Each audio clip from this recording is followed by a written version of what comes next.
What's going on, everyone? My name is Stefan, president over at firealarm.com, and this is the firealarm.com podcast. Today, I'm joined by Christopher Bruce Tago. Thanks for being here today. Thank you. Bruce is a fire marshal here in New York, and today he's going to talk about what it means to be a fire marshal and what that entails, and, give more a little about himself. So my name is Chris Bruce Tago. I've been married for 35 years, have 4 kids. Oh. 3 have been in college. 1 graduated, one's about to be a nurse, another one's going to physical therapy in Buffalo University, and I have a younger daughter who is going to be a senior in Smithtown High School. Wow. They're almost all out of the nest. They're probably coming back. I mean, I'm back, so I get it. Yeah, it's all good. That's funny. That's awesome. So you grew up in New York? I grew up in Brooklyn. Yeah. I grew up in Brooklyn, Bed-Stuy, Brooklyn, on Monroe Street between Franklin and Clawson. Experienced all my childhood in Brooklyn, New York, in the city. That's awesome. It was a great experience. Yeah, I grew up on Long Island. I mean, closer to Queens, a little bit. So yeah, the New York experience is a very specific one. Yeah. That, if you're not from New York, I feel like you don't get it. You'll get it. But totally. So I haven't seen Bruce in a while. By the way, it's Bruce, not Chris, but it could be Chris. And he's been a fire marshal for 22 years. 22 years working at Christian Cultural Center, and in charge of the fire alarm systems and as well as the fire guards. Awesome. That work throughout the building just to keep us safe. Yeah. Yeah. So I honestly don't know much about a fire marshal. I think I know what a fire chief is, but who knows? We got to get a fire chief on you. But did you always see yourself becoming a fire marshal? Actually, it was more along the lines of the need was there, and I just filled that gap, fulfilled that need for the church. We have 2 facilities, one at 1400 Linden Boulevard and the other one at 120 Flatlands Avenue. One's a school, and the other is the Christian Cultural Center. And we and on any given Sunday, pre-pandemic, we would bring close to 5,000 to 6,000 people per service. That's great. Yeah, we kind of affected the neighborhood at the time. Yeah. Now we're online. We have an online presence, and we're filling back up. And we have 1 service, and we're filling back up the church as we go. Yeah. So I mean, I've been to, so it's CCC, which is the Christian Cultural Center in Brooklyn, and it's a big complex. So the fire alarm system has to be, up and running, maintained, and, correct, for lack of a better word. So you also are a security guard? Yes. Right? Yeah. Yes. We like to call it public safety officer. Yeah. And I'm the captain of the public safety department, as well as an armed guard and a gun custodian there. Oh, wow.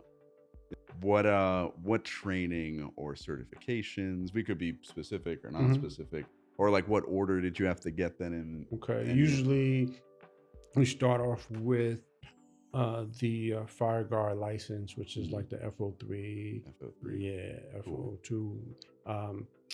And then you move up to the S98. Yeah, which basically allows you to manipulate the fire alarm, especially clear the panel when the fire department should come, or if an inspector comes at the time. Yeah, in New York, I mean, every state is different as far as like the local laws, the AHJ authority having jurisdiction, and as far as what certifications you need. But since we're based in New York, we kind of know a lot of those certifications, and a lot of it's all run by the FDNY, and the FDNY is, pretty powerful in New York, I'd say. Yeah. Suffolk County, do they have the same sort of regulations? Suffolk and that's Nassau true. County? I believe it's the same certifications as far as like being able to touch the fire alarm system. You need the S98, but the laws are different. Laws are Yeah, different. the city, even the electrical code in the city is different. I'm still always learning new addendums. Um, but yeah, so specifically in New York, you need to have what is called an S98, which is it. What Bruce said, it allows you to. Without an S98, you can't even touch a fire alarm panel in New York, because if you do, that's illegal. The S98 allows you to, like Bruce said, manipulate the panel, the fire alarm panel. If you need to put it in bypass, take it offline, clear troubles. That's what an S98. You can also clean smoke detectors. Yeah. You could take them down. And a lot of people don't know that technically, if you don't have that, you should not be touching. You can't be touching any of that. And the FDNY gets, they can get very angry about that. But they're good. We love our what the bravest, the finest, the bravest. Yeah.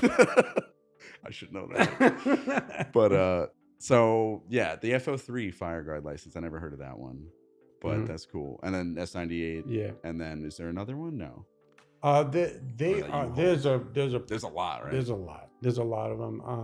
So for just the basic fire guard, so there's a fire guard that you could travel to different sites for. So you could be a fire guard, but if let's say if you work in like a park and let's say this festivals at different parks, it gives you the certification to be a fire guard at any park and not a specific location. Whereas most of the CFOs have the address of the facility. You have to be at that location. So it varies. So it could be Madison Square Garden, Citi Field, Barclays, and the like.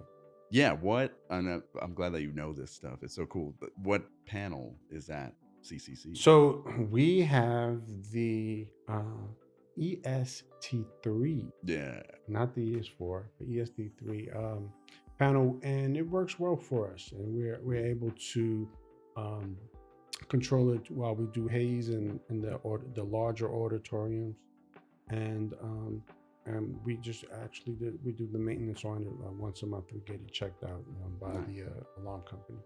Oh, cool. Yeah. So you have a outside alarm company coming in. Cool. And then I'm sure you take them through the necessary stuff. So the CCC does a lot of like haze and smoke effects sometimes. Is it every service? No. Well, they want to make it more regular. Yeah. So every Sunday service. And a lot of praise and worship. Yeah, and because the ambiance creates an atmosphere. Very important. Yeah. And I've been there. It's amazing. A lot of a lot of like event halls and churches like that. A lot of them will come under fire, pun intended, with haze and smoke effects, because either you don't have someone like Bruce taking the proper precautions to bypass the system or put it offline during those effects. And that leads to a ton of false alarms. So, which causes the fire alarm, the fire FDNY to come, and they don't like to come and for false alarms. They can start writing citations and the like, but they've been so far good to us. That's good. Yeah, I would hope so. But yeah, like Bruce said, it's up to the FDNY's discretion to give a citation. They could do it the first time, they could do it whenever, but repeated false alarms, aka them coming, any fire department, them coming to a location and there's no fire, will usually almost lead to a citation, especially repeated offenses. Do you do any of the cleaning yourself? Smoke detectors? So for the most part, we allow the company to do the cleaning, but we will just do a test to make sure the strobes are working throughout the building. Notification. We'll take it offline and then just walk through the building and make sure that all the strobes are working, just to make sure that if there is a fire, that everyone's properly notified. Yeah, that's awesome. Do you know, because the big atrium, like where the service is, do you know if you have beam detectors? I'm wondering. Or is it just regular smoke? Just spot type? Smoke, for the most part. I don't know if we have beam detectors. I don't know. It might not be required. I think we do. Huh. Yeah. Cool. Just curious. Big space. Because we're a little fire alarm nerds. So before Bruce told me that, and I thought this was cool, that all the curtains have to be treated. Yeah, I never figured that. Yeah, and you wouldn't figure that, but it's big fire hazard. It's a thing. Because of the amount of curtains that there are, and if they catch fire, it's a big deal. So it's gonna be a lot putting them out. So they have to be treated once a year. So, when we're speaking about fires, there's certain things that you'd like to know for either commercial or at home. Residential. Residential, certain things that we should do. If it's residential, you should not wear loose clothing around open flame. You shouldn't throw water in like a pan of grease because that just spreads it. That just spreads the fire. You shouldn't crowd an electrical cord, and you should check the cords and make sure that they're not frayed or anything in any way. And you shouldn't kind of like overwork an outlet. Let's say put in an AC or a refrigerant in the same outlet. Just little things. We shouldn't smoke in bed. These little things you should do to kind of help prevent a fire at home. And I mentioned it because there was a young lady who had a fire in her house, and it was just recently, and it occurred in Brooklyn. Oh, wow. First name Daniela, and heavens, and the mother and the two daughters died in the fire. Oh, no. Just because of a cooking accident. Really? Yeah, and they didn't have a working smoke detector in their house. Wow. So the FDNY has created a program where not only will they give you the fire detector for free, but they will also come to your house and install it. All you have to do, if you live in the 5 boroughs, is call 877 Red Cross, and they will put you on a list and come to your house and install it properly. They stopped giving out the fire smoke detectors personally because people would just throw it in a drawer. Yeah. But wow, I mean, that's an amazing story. I mean, harrowing, but yeah, I mean, that's so important, everything you just said. And I feel like we could talk hours about just people take for granted definitely, like the protections in place in public places like fire alarm systems and people such as yourself, but also even just that you don't realize that stuff like that happens. It happens all the time. It happens all the time. And mentally we need to, because the fire event can be stressful, and we can kind of lose our nerve. Practice in like fire drills and stuff like that will help us stay calm and work through the situation. So we can have easy and good end. I'm blessed to say I've never been in a fire situation. I mean, almost, but have you ever had any close calls? Weird fire. One time it was someone, when we first moved into the building, they put the improper package in a microwave. Oh no. And so that was easily distinguished. Another weird time, we have a gazebo. And around the gazebo we have arborvitaes, and for some reason my arborvitae kept catching on fire. Oh no. And then I'm like, how are they? Why are they catching? So I would extinguish them, and 5 minutes later, someplace else they would pop up and catch on fire. And you have no idea how? Once I got the fire extinguisher and I was just spraying it hard on one particular area, I heard someone scream about like they were getting wet. And then I ran outside and saw a lady with a lighter lighting the fire. Like she was putting them on fire herself. What? Yes, this is Brooklyn. That's That's all you have to say.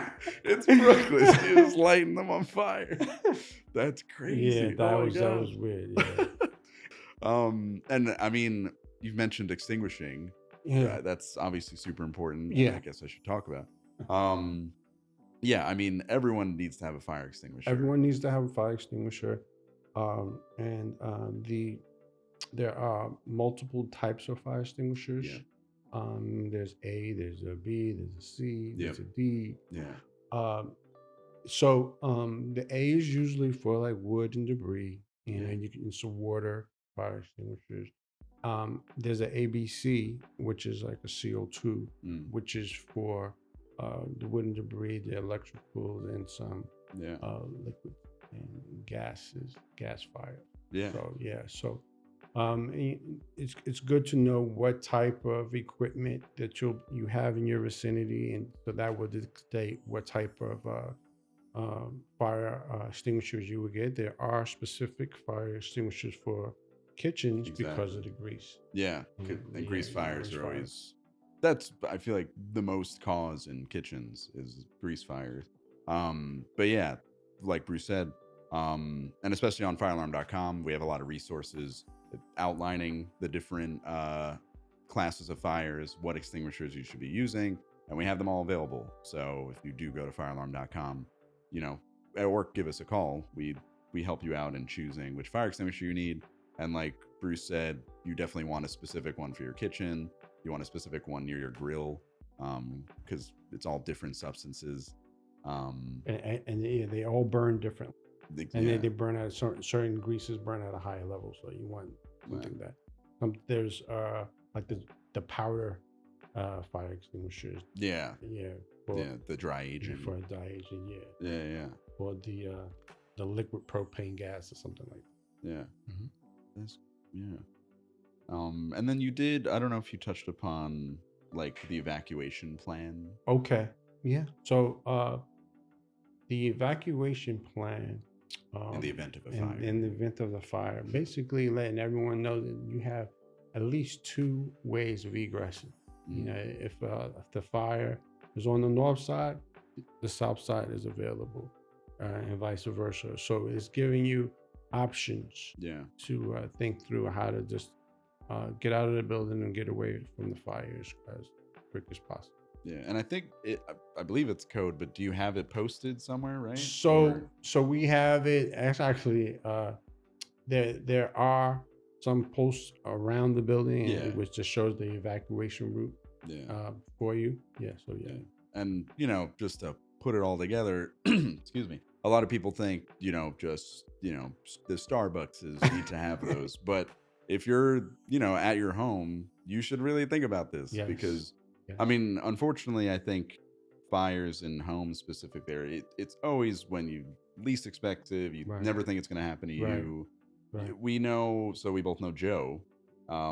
You heard he had an electrical fire?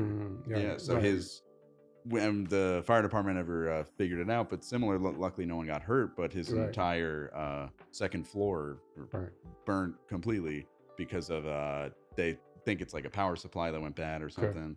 It could have been, like Bruce said, an outlet that was overloaded. Right, and it could have been a lot worse. Yeah, and I think he had a smoke detector, which is why everyone woke up in the house, or maybe I think the son. But luckily, the fire department responded in time because of smoke detector and obviously quick response. Yeah, a lot of times when there is smoke in your house, the best thing for you to do is to get low. Yeah. I remember learning that as a kid. Get low, and work towards. It's probably dense, so you should practice this when there isn't a fire, just so you can get a better feel of where to go and how to exit your building in a safe manner. Instead of trying to make it up in the emergency. Yeah, and because we all react very differently in panic, high stress situations. Cool. Oh, and I guess I might as well just mention, because he mentioned EST3. Yes. The EST3 panel by Edwards, we deal directly with Edwards, and they have the newer EST4 panel now, which supersedes it. It's kind of like a reskin, but upgrade of the ST3. The ST3 has been in production for a long time, as you could tell. It's been at the church for 22. Yeah, 23. 23. Wow. Yeah. But it's still kicking. They work. Yeah. They work. That's good. Yeah. You know. Don't broke, don't fix. Don't broke, don't fix. Just keep it maintained. But yeah, if you ever need parts, and I guess it goes for you too, if you ever need replacement parts on the go, or not on the go, but quickly, yes. you know, firealarm.com has access to all of EST3's lines, all of Edward's lines. Excellent. Usually for the best price. But yeah, I don't know if there's anything else we missed, or if anything you wanted to talk about. Well, if we did, you can always invite me back. I love it. Oh, and one last thing. What's up? Do you, because you know, obviously the church Christian Culture Center is very involved with the community. Yes. Do you ever? Oh yeah. Well, you told me as far as the fire department goes, right? You do a lot. So of we the do. Yeah. So are you referring? Oh yeah, we do reach out to the community in many ways. Yeah. One way is we host FDNY graduations and promotions. Cool. We host NYPD training courses for the new recruits. In the church? The church. Oh, wow. Yeah. As well as corrections and court officers graduations and promotions. Also, we have a food pantry that I kind of help out with the logistics of, and on Wednesdays and Thursdays that we just open the doors of the church literally to feed the community. Whoever comes, whatever they need, we'll just sign them up. We try to we have a limited amount of produce, and we go upstate and we help out a lot of the Black farmers that are basically that have the eggs from the chickens, the vegetables, cabbage, lettuce, carrots, peppers, potatoes, tomatoes. That way, and we're just giving it free of charge to the community. Wow, that's amazing. So yeah, so it's you know, a lot of times it's bigger than what it seems. It sounds like, hey, we're just giving out food, but it's a lot of work. Yeah, I'm sure. A lot of work. Yeah, and I mean, most importantly, I mean, I think you should be commended. You know, I mean, there's a lot of people that don't, you know, in a way step up like you do, you know, and like whether it's what you just said, helping with the food pantry, but even just being a fire marshal, being a security guard, it's very selfless. Well, I have to thank Dr. A.R. Bernard and Jamal Bernard, for their vision and their consistency and their faithfulness, you know, and I'm just here to support them. Yeah, I love that. Yeah, A.R. Bernard and Jamal Bernard are the pastors of CCC, both campuses, Christian Culture Center. And I love that. Yeah, because, you know, sometimes it just takes one person or another person to help. Yeah. To foster that idea of, you know, okay, I want to help protect people. I want to help keep everyone safe. And that's a big thing, you know. And if I had a little badge of honor, I'd give it to you. But no, you're doing like you said. So, you know, we all have a job to do, and it's weird how, and it's also good that, you know, you probably have something that can help me, and I probably have something that can help you. Yeah. And that's what community is about, you know. So so it's just being a part of the community. Yeah. Yeah. That's awesome. Fulfilling your part of the community. Fulfilling, your role, and you know, helping your brother and sister. Helping your brother and sister. That's what fire and life safety is. It. That's what it is. I love that. You want to do it before the fire. Yeah, before the fire, always. That's great. Honestly, this was great, Bruce. This was your first time on. First time. I hope it's going to be more. Yeah. You know, we come up with topics. We could start talking about whatever. That's cool. So you heard it here from the man himself, Bruce Tago. My name is Stefan, president of firealarm.com, and we loved having you. Thanks so much. And we'll see you in the next one. Make sure you like, comment, subscribe.